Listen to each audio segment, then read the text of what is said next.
நாடார்களுக்கு வந்து காமராஜர் தெய்வம் மாதிரி முக்குளத்தோருக்கு தெய்வம் வந்து சசிகலா. பசும்பொன் முத்துராமலிங்க தேவருக்கே தங்க அங்கி வாங்கி கொடுத்தது செஞ்சது சசிகலா தான். சசிகலாவுக்கு எப்பவுமே ஒரு ஏம் என்னன்னா, ஒன்று சசிகலா முதலமைச்சராக வரணும் ஜெயலலிதாக்கு அப்புறம், இல்லைன்னா நடராஜன் முதலமைச்சராக வரணும்.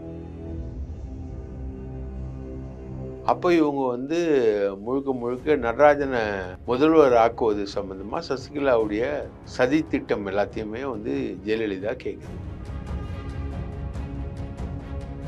அவளுக்குன்னு என்ன இருக்கு, அவளா ஒரு ஆளா அப்படின்னு பேசி அப்போ அது எல்லாத்தையும் கேட்டு ஜெயலலிதா வெளியே அனுப்பிச்சு. 19 பேரை கட்சியை விட்டு நீக்கிச்சு, சசிகலா உட்பட, சசிகலா சொந்த பந்தங்கள் எல்லாரையும். அப்போதான் அந்த அம்மா கடிதம் எழுதுறாங்க, என் உடன்பிறவா சகோதரி. இல்லை ஆளுநர் கீழ்நர் இழுத்தடிச்சாங்க, பாஜக காரணம், அதெல்லாம் கிடையாது. தீர்ப்பு இல்லைப்பா, ஜெயலலிதா நினைச்சிருந்தா சசிகலாவை துணை முதலமைச்சர் ஆகியிருக்கலாம்ல, ஏன் ஆக்கல? அதெல்லாம் பண்ணுவாங்க, முயற்சி பண்ணிட்டு தான் இருப்பாங்க. சசிகலாவால் சென்ட்ரல் கவர்மெண்ட்டை பகைச்சிக்கவே முடியாது. ஜெயலலிதா வீட்டுக்கு எதிராக அவ்வளோ பெரிய இடத்த பிடிச்சி ஜெயலலிதா மாளிகைன்னு ஒரு வீட்டை கட்டி உக்காந்துக்குத ஒரு ஏடிஎம்கே காரனா எம்ஜிஆர் பக்தனோ போனானா? அவன் வந்து விஜய் வந்து ஜெயலலிதாவுடைய 10 மடங்கு ஜெயலலிதா.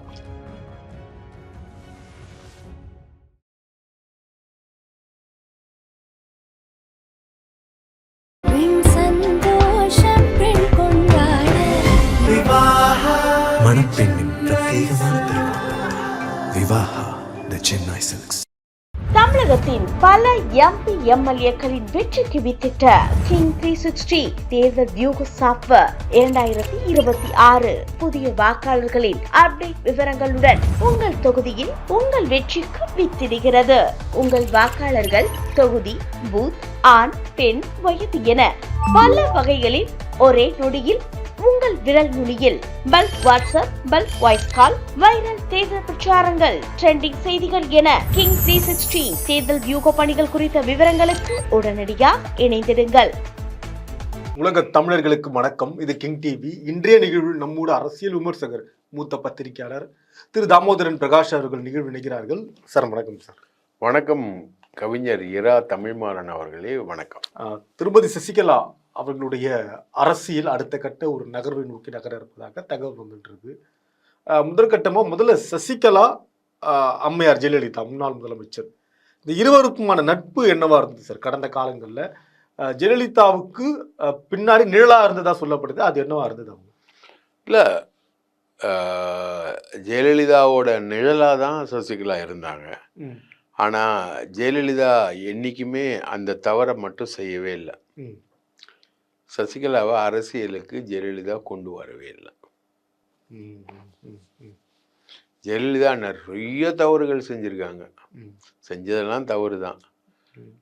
ஆனால் சசிகலா வந்து ஜெயலலிதாவை பொறுத்த வரைக்கும் வேலைக்காரி தான்.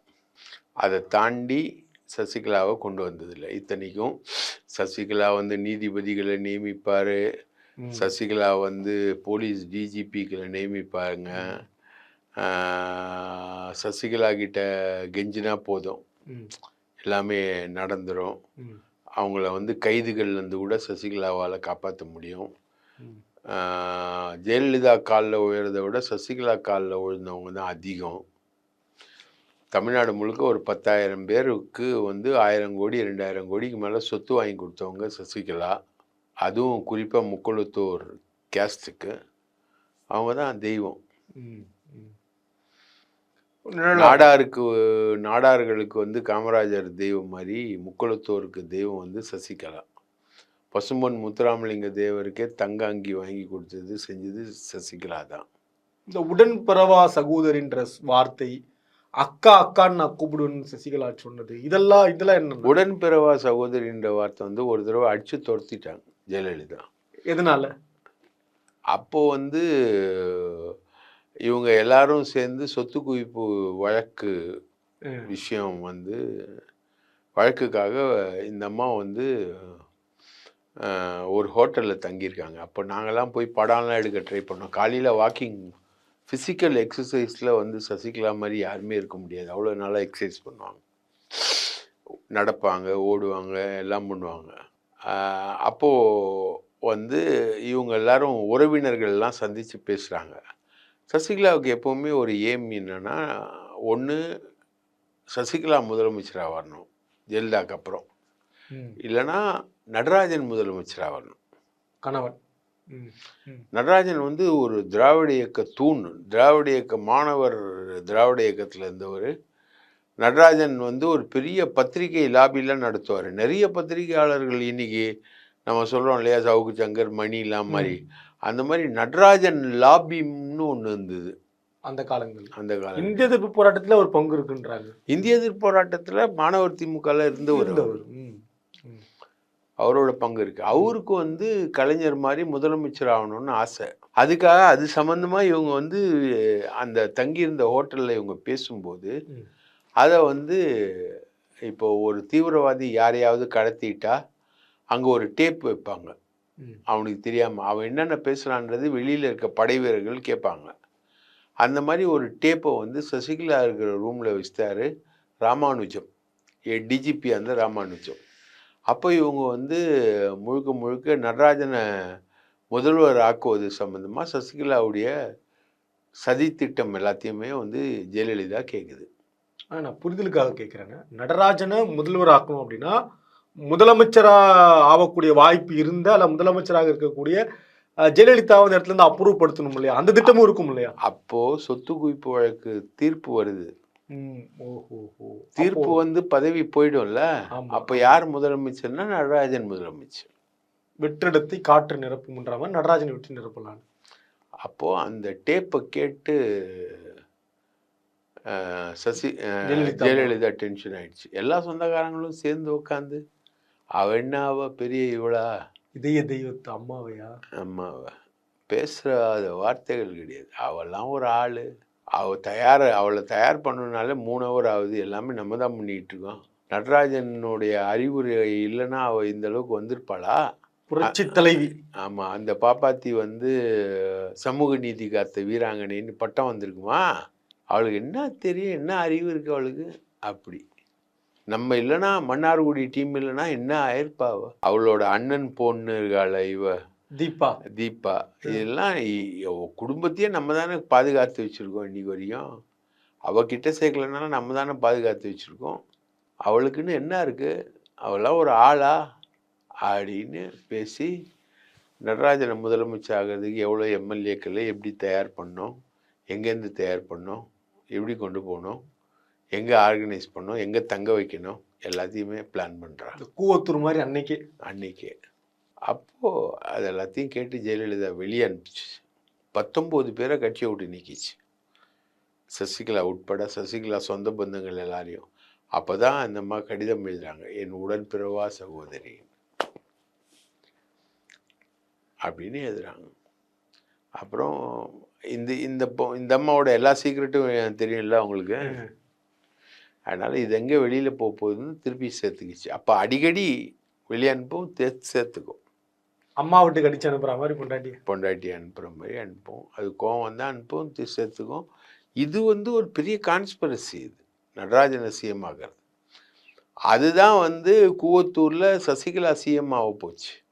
சொத்து குவிப்பு வழக்கில் அதனால் சிஎம் ஆக முடியல, ஜெயிலுக்கு போச்சு. அது ஆளுநரும் ஒத்துக்கல, இழுத்தடிச்சார்லே. அப்புறம் ஆளுநர் இழுத்தடிக்கிறதுலாம் இல்லை, சொத்து குவிப்பு வழக்கு குன்கா வந்து கிளியர் ஜட்ஜ்மெண்ட்டு, அது சுப்ரீம் கோர்ட்டில் போகுது. சுப்ரீம் கோர்ட்டில் தீர்ப்பு வருது, உள்ள போகுது.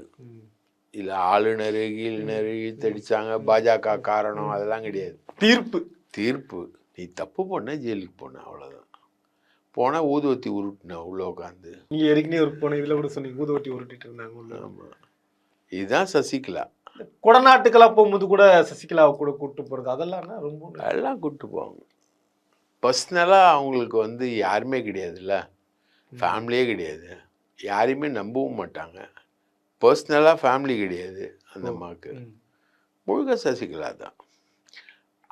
ஆனால் அந்த அம்மா அப்பவும் கிளியராக இருந்தது, சசிகலாவை அதிகபட்சம் சசிகலாவுக்கு வந்து சசிகலாவை அமைச்சராக்கியிருக்கலாம்ல.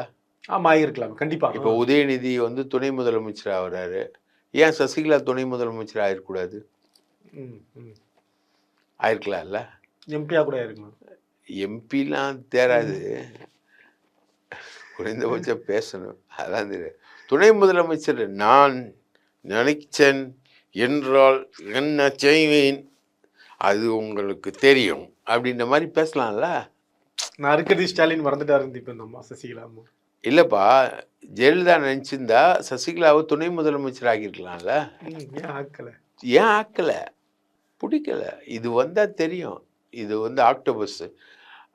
அதான் குன்ஹா அழகாக ஜட்ஜ்மெண்ட்டில் சொல்லுவார். 1 ஏக்கர் வந்து 1000 ரூபான்னு நீங்கள் வாங்குறீங்க ஒரு ஊரில். இப்படியே நீங்கள் வாங்கிட்டு போனீங்கன்னா ஒட்டுமொத்த இந்தியாவே வாங்கிடுவீங்களா? இந்த ஸ்பீடில் போனால் 1000, 2000, 3000, 4000, 5000. 1 ஏக்கர் 1000, 2000னா ஒட்டுமொத்த இந்தியாவே வாங்கிடுவீங்களா? இதுதான் வந்து சசிகலாவை பற்றி குன்ஹாக்கு இருந்த புரிதல். அந்த தீர்ப்பு ஊழல் காசை எவ்வளோ தெரியுமா? ஊழல் காசு 5.5 லட்சம் கோடி. திராட்சை தோட்டம்லாம் உட்பட இல்லையா? உட்பட இல்லை, வெளிநாடுகளில் ஈழத்தமிழரை வச்சு, இலங்கை அகதிகளை வச்சு அவருக்குன்னா முள்ளிவாய்க்கால் முற்றத்தை உருவாக்குறதுக்கு நெடுமாறனுக்கு எல்லாம் இவங்களுக்கெல்லாம் கொத்தி அடிக்குதாக்கா விஷயம்? துடிக்குதா? ஏன் முள்ளிவாய்க்காலில் வந்து தமிழன் செத்ததில் இருந்த மனித உரிமைகள் மீறலை பற்றி ஏன் சொல்லலை? கொத்து குண்டுகளை பற்றி ஏன் சொல்லலை? அங்கே மனிதர்கள் செத்ததை பற்றி ஏன் சொல்லலை? அதை பற்றி ஏன் கவலைப்படல? பழநெடுமாறன் உட்பட எல்லாமே காசு. ஜெயலலிதா கொள்ளையடித்த காசு சசிகலா மூலமாக ஈழத்தமிழர்கள் சங்கிலிகள் மூலமாக உலக நாடுகள் முழுக்க முதலீடு செய்யப்பட்டது. அதுக்காகத்தான் நடராஜன் வந்து ஈழத்தமிழர்கள் இஷ்யூவில் பெருசாக இருந்தார். அதுக்கு உறுதுணையாக இருந்த தானை தலைவன் தான் அண்ணன் பழநெடுமாறன். காசு, பணம், துட்டு, மணி. ஈழெல்லாம் கிடையாது, எல்லாம் காசு தான்.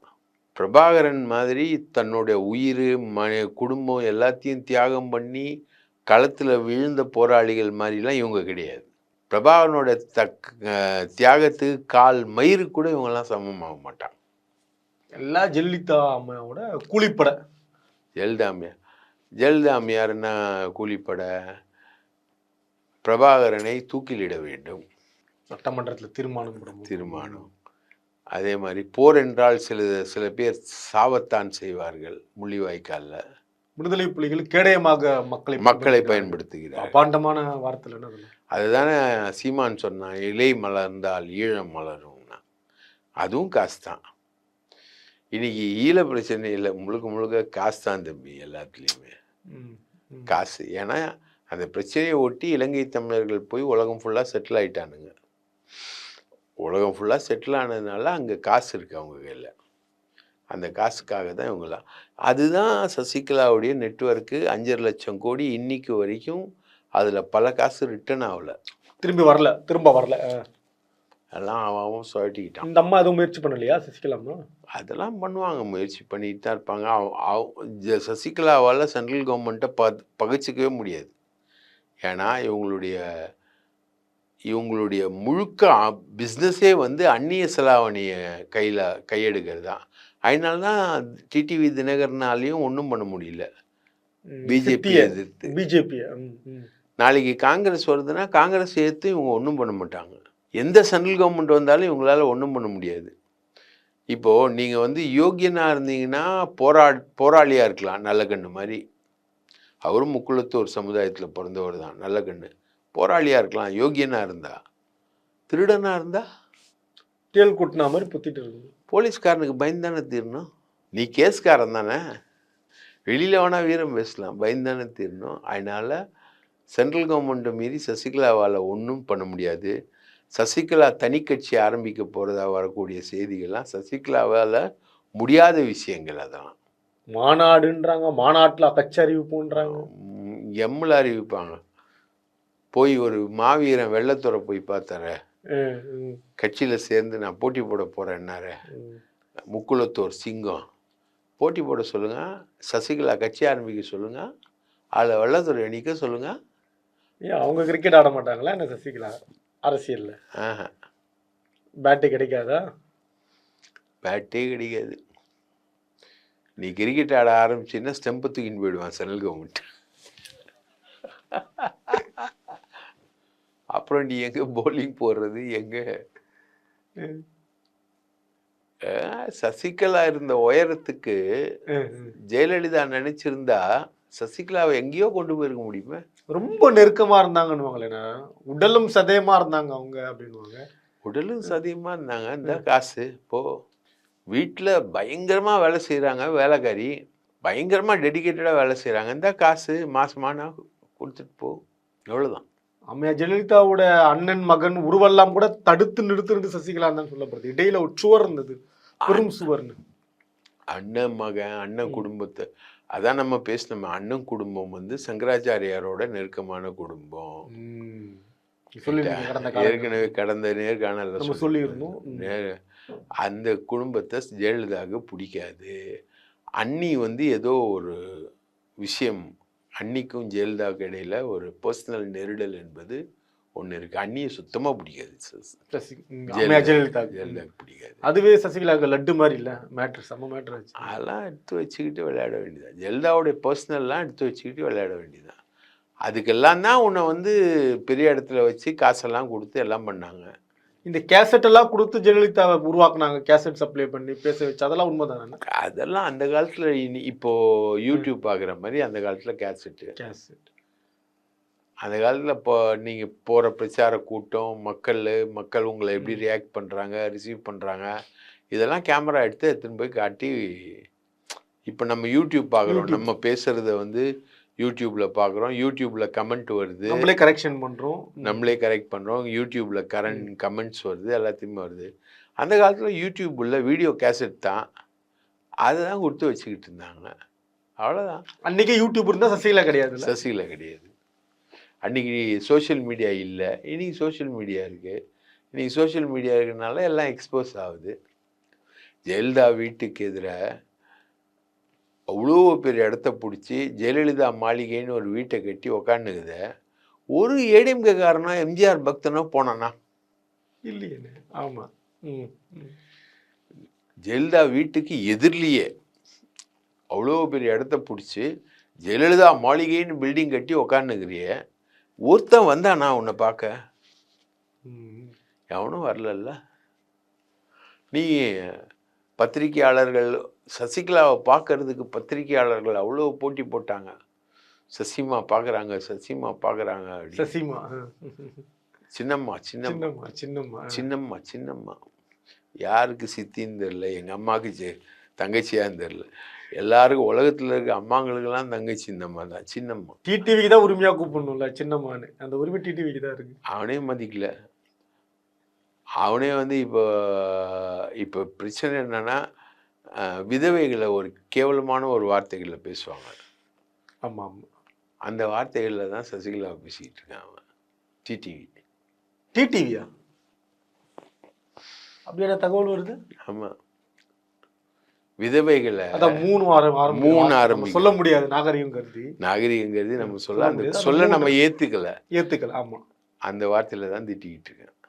சசிகலா வந்து போன பார்லிமெண்ட் தேர்தலில் சந்திக்கிறேன்னு சொல்லிட்டு, சசிகலாவை ஆளாக்குறான்னு சொல்லிட்டு ஒரு வாங்கின காசு ஒரு 2000 கோடி மங்களம் பட்டாரு. சண்டை சித்திக்கும் மகனுக்கும். அதனால சித்தியை வந்து இந்த வார்த்தையை சொல்லி திட்டுறான். எப்போ போய் சேருவேன்னு. நீ வந்து எப்பவுமே நல்லவங்களை கூட வச்சுக்கணும், நல்லவங்களோட சேரணும்.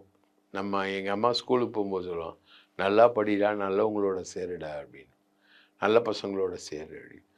அது மாதிரி நல்லவங்களோட சேர்ந்து நல்லா படித்து நல்ல விஷயங்களோட நல்ல அறிவு ஞானத்தோட நீ வந்து இருந்தீன்னா உன்னை சுற்றி நல்லவங்க இருப்பாங்க. நீயே திருட்டு கேவலம். கூட இருக்கவங்களும் அப்படிதான் இருப்பாங்க. சசிகலா கட்சி ஆரம்பிக்க போகுது, அப்படி பண்ணி போகுது, எடப்பாடிக்கு எதிராக பேச போகிறாங்க, வெள்ளதுரை போய் சேர்ந்துட்டாரு, அப்படி இப்படி இன்னும் இந்த யூடியூப் ஆட்கள் கிளப்பி விடுற வதந்தியில் எல்லாமே சுத்தமாக போய் உருட்டுதான். அவங்க வந்து திவாகரோட அண்ணா திராவிடர் கழகத்தை ஆதரிக்க போகிறாங்க. தாவேகாவோட அலையன்ஸ் வந்து அண்ணா திராவிடர் கழகம் பேசிக்கிட்டு இருக்கு. அது ஒன்றும் முடிஞ்ச பாடு கிடையாது, பேசிக்கிட்டு இருக்கு, அவ்வளோதான். நிறைவான கேள்வினா, தாவேகாவோட பேசிட்டு இருக்காங்க அப்படின்றாங்க. அது உண்மையா இருந்தாலும் கூட கடந்த காலங்களில் ஜெயலலிதா அவர்கள் விஜய் எந்த இடத்துல உட்கார வச்சாரு அப்படின்ற அந்த எண்ணம் இல்லாமல் சசிகலா மனசில் நிழலாடாதா? குடநாடு வரைக்கும் போயிட்டு வந்தாரு விஜய், அதெல்லாம் யோசிச்சு பார்க்க மாட்டாங்களா சசிகலா? அதெல்லாம் விஜய் வந்து எதுக்குமே நன்றி இல்லாத ஆள்பா. ராகுல் காந்தியே இப்போ அவனுக்கு ஃபோன் பண்ணி ஆறுதல் சொன்னா கூட திருப்பி நன்றியை சொல்ற ஆள் கிடையாது. தேங்க்ஸ்னு வாயிலேருந்து வரவே அவன் வந்து விஜய் வந்து ஜெயலலிதாவுடைய 10 மடங்கு ஜெயலலிதா. அப்படியா? ஜெயலலிதா அம்மாவை ஒரு ராட்சச அவதாரம் எடுப்பாங்க. 10 போட்டோஸ்லாம் அப்படிதான் இருந்தது. 10 இல்ல 100, எவ்வளோ 52 பேர் செத்துது. அப்படியே கம்முன்னு உட்காந்து. அதெல்லாம் விஜய்லாம் ஒரு ஃபேக்டராகவே நான் நினைக்கல. அந்த ஃபேக்டர் என்ன பண்ணுன்றதையும் எதிர்பார்க்கல. வேணா ராகுல் காந்தி மாதிரி ஆட்களுக்கு ஃபேக்டராக இருக்கலாம். கேசி வேணுகோபால் கூட நேற்று போயிட்டு ஆதவ் அர்ஜுன் ரெட்டியை பார்த்துட்டு வந்ததா சொன்னாங்க. அவங்களுக்கெல்லாம் ஃபேக்டராக இருக்கலாம். நம்ம இதில் நம்ம பார்வையில் ஒரு ஃபேக்டராக தெரியல எனக்கு. ஒரு வருத்தம் கூட தெரிவிக்க மாட்டாரு. ஒரு இறப்பு நடந்த பிறகு 52 பேர். இதுதான் உலகம், இதுதான் இப்படிதான். நன்றிங்க, வாய்ப்பளித்ததுக்கு நன்றி.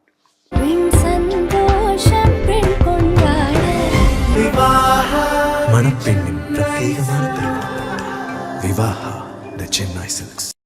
தமிழகத்தின் பல எம்பி எம்எல்ஏக்களின் வெற்றிக்கு வித்திட்ட கிங் 360 தேர்தல் வியூக சாப்ட்வேர் 2026 புதிய வாக்காளர்களின் அப்டேட் விவரங்களுடன் உங்கள் தொகுதியில் உங்கள் வெற்றிக்கு வித்திடுகிறது. உங்கள் வாக்காளர்கள் தொகுதி, பூத், ஆண், பெண், வயது என பல வகைகளில் ஒரே நொடியில் உங்கள் விரல் நுனியில் bulk WhatsApp, bulk voice call, viral தேர்தல் பிரச்சாரங்கள், ட்ரெண்டிங் செய்திகள் என கிங் 360 தேர்தல் வியூக பணிகள் குறித்த விவரங்களுக்கு உடனடியாக இணைந்திடுங்கள்.